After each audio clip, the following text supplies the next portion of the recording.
Jack Brewer, just on the issue of crime and what continues to happen in Chicago, doesn't the mayor owe it to the residents to provide them with safety, to support law enforcement, to ensure that these communities are a fine place to raise your families? Of course she does, but a mayor like this, spiritually, is just not in tune with the real people who are hurting there in the cities of Chicago. She speaks for the elitists and those that put her in power, and she speaks to things that are going to help her fundraise and raise money.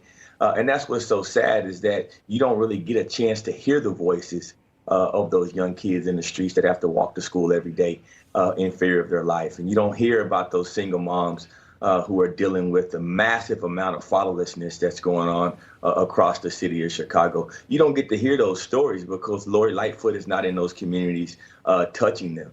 And so that's the problem, is you don't really have a servant leader at the helm in Chicago, and that's what it's going to take. And that's the case in not just Chicago, but many cities across America, is that particularly when it's African-American cities that are run by African-American mayors, they're not really touching the people that they need to be touching. And I think if we're going to make this country great again, if we're going to get our cities back and get back on track, we need servant, Christian, godly men and women running these cities. And Lori Lightfoot is just not that.